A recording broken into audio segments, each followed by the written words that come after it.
Hey folks, okay, there we go. Can you all see my screen? Yes. Okay, so this is the overview of the map. And what we've done is we've broken it into 3 pieces so we can zoom in closer. So you don't have to bring your faces close to the computer, which was my first move as well, Jen. So just before we get started, the things that we what we're asking you about, which Jared just mentioned, is just first impressions of the proposed trail, the new proposed, not the ones that were already planned. How does it fit into the larger transportation system? And then thoughts on it providing access and preserving open space. So I'm going to go down to the next slide. So this is kind of the north third of the system. Can you see that better? Is it more clear? Yes, thank you. Okay, great. Great, so looking at this section, you can see that the proposed, sorry, I need to move my computer out of the way. You can see that the proposed, the new proposed are the purple, and then if it's inside of a stream corridor, it's got that yellow kind of halo around it.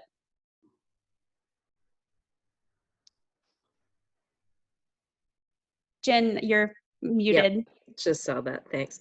So the ones that were previously proposed in green are not necessarily being proposed now then? It's only the purple, is that right? No, sorry. So it is a little confusing and I had to ask about that myself actually. So the ones that are green that are previously proposed, so it's green with the light green dash, those are still proposed in this. If it's, yeah, if it is brown or orange, then that is something that was previously proposed that is no longer anymore. Gotcha. Yeah, got it. Okay, thanks. Mm-hmm.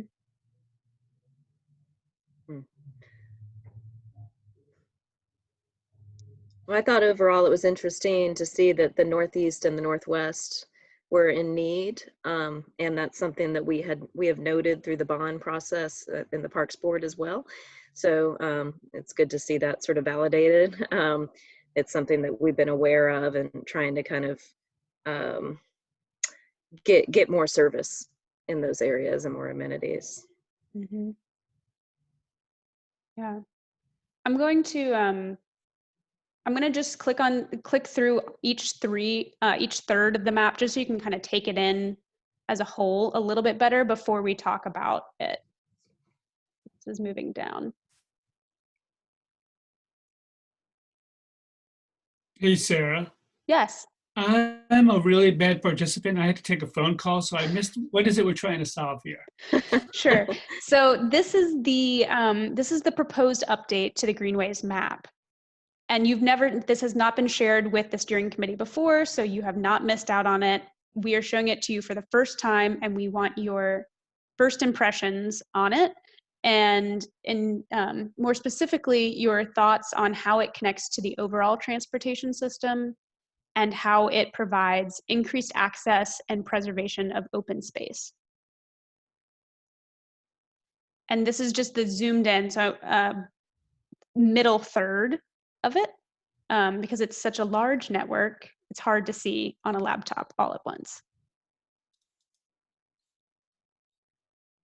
The green areas, is that an accurate representation of all of the park areas? Correct, yes. Mm-hmm. Yeah, those are the public parks. Mm-hmm. So you won't see private green space on there. I like the addition of Green Road. I think that's a really interesting connection to make, and one that we've been talking about, kind of creating this sort of spine through the city, to really connect that sort of middle part of the city to a couple of the other the Greenway trail systems. So can you point to where that is? Oh, I'm pointing to it, but sorry, that doesn't help. You said Green Road? I did, yep.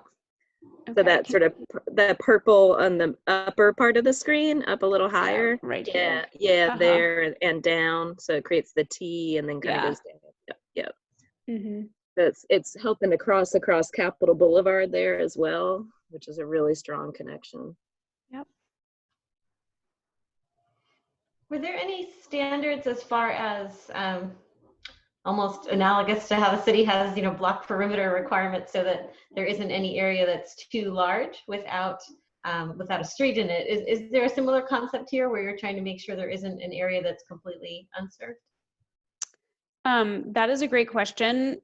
And I honestly, I don't know the answer to that specific question because I was less involved with the prioritization. I was involved in some of the analysis, the existing conditions analysis, especially the slope analysis.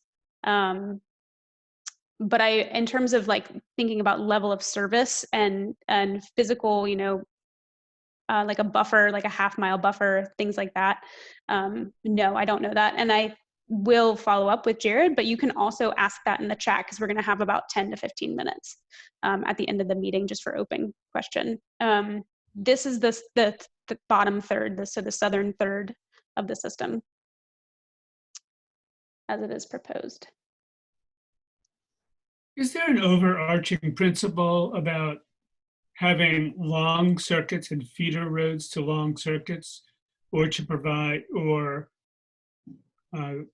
rather than to have many small circuits that service as many neighborhoods as possible? Is that a question? Does that make sense? Can you repeat that? I'm sorry, Dan.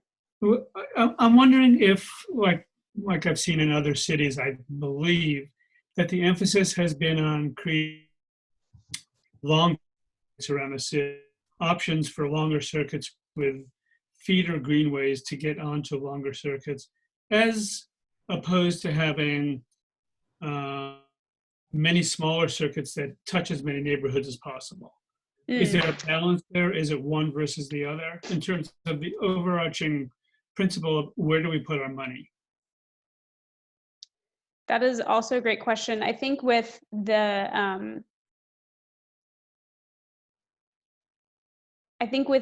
proposals here, it's mainly focused on connecting the trails that are already on the ground or trails that were already planned, that as long as the planned trail was also kind of creating a network. If it was one of those floating pieces, which you kind of see some that are in orange, that have been proposed as being removed, those floating pieces didn't quite match in. In terms of having a kind of a hub and spokes form, where you're talking about a larger loop or circuits with feeders into it, I don't think that has played a role because the main focus is creating a more densely connected network, especially if it's going to be focusing more on transportation. I'm having a little trouble interpreting this just because where this map might show, a giant unserved area, that area may be filled with very pedestrian and bike friendly streets for all I know. So I think it's helpful. Sorry about that. I'm going to mute myself. I had to do the same earlier. Yeah, I had to leave the house because of that. And another dueling Zoom calls at home. But so I think that, oh, go ahead, Dan. I'm sorry, I didn't mean to interrupt. Do you have a map that shows the, like an overlay with bike-friendly streets? Not right now. We do, I think, have some existing conditions analysis of that, but right now it's just mainly thinking through your personal understanding of the city and how this fits into the overall transportation network and then open space.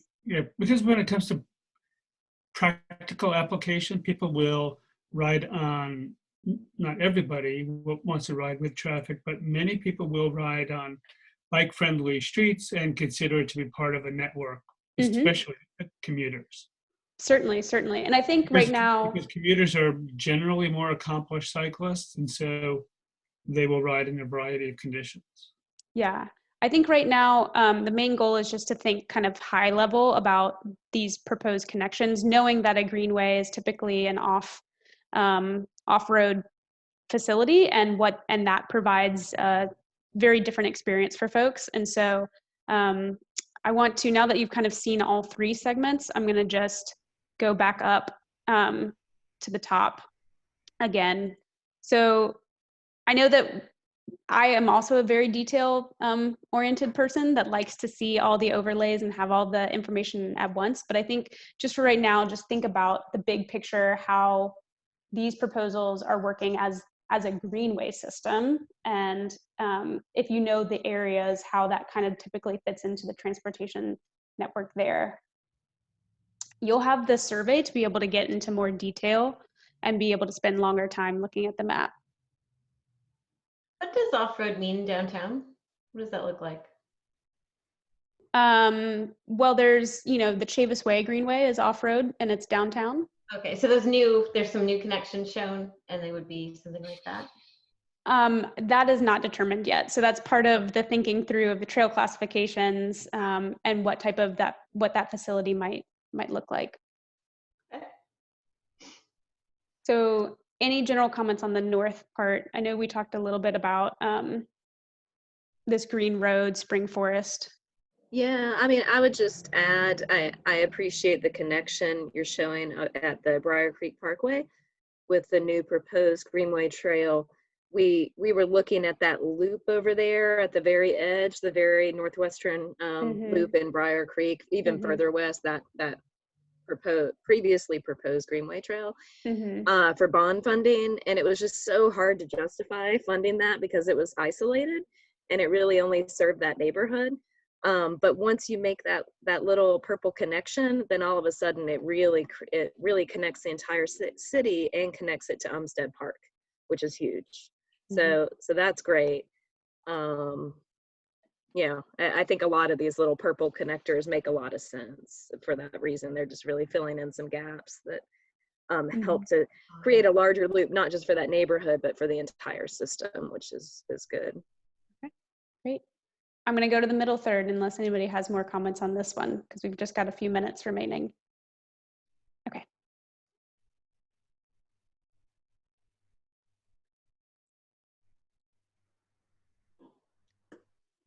Yeah, I mean, I don't want to dominate the conversation, but I think that I like the connections here that are previously proposed, but also that are new proposed in downtown, because although downtown is kind of in the middle of the whole Greenway system, it's very hard to get from downtown to the Greenway system. So making those connections is critical, and I'm happy to see that. I also do now notice, and I started to notice in the north section as well, that, I just try to imagine what happens if there's sort of widespread flooding, something like that. For transportation purposes, it doesn't seem like I don't even know if there is a single option going all the way up north. It seems like a whole part of the city gets cut off, and honestly, for the foreseeable future, that's probably reasonable. But maybe as part of a long-term plan, we would try to make a connection that would work. David, I see you nodding. Do you want to jump in there? No, I would say I'd agree with that, because I'd love to see us get out of the stream corridors a little bit more. Even the rain we had last night, I mean, we had flooding on Walnut Creek. So, I mean, last year we had 12 floods on the trails alone. Wow. So the more we can get away, the better. Because that's time it takes us away from regular maintenance. Yep. I figure we're here to do that long-term plan, right? So Right. Exactly. I'd love to be looking at that. Yeah. Okay, I'm going to move on to the bottom third again, unless there's any more comments right here. We're imminently returning to the large group.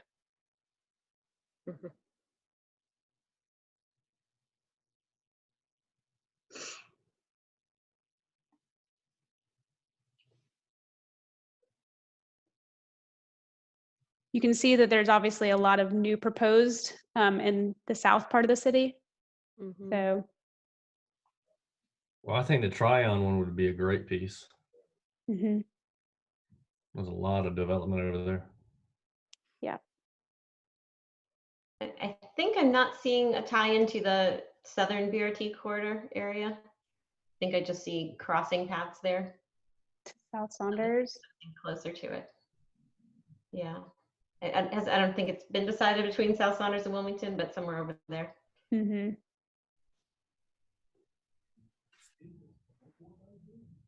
That one, I'm more familiar with the western one, the BRT, the Right. western BRT than the southern one. So I apologize. Welcome back, everyone. Yeah.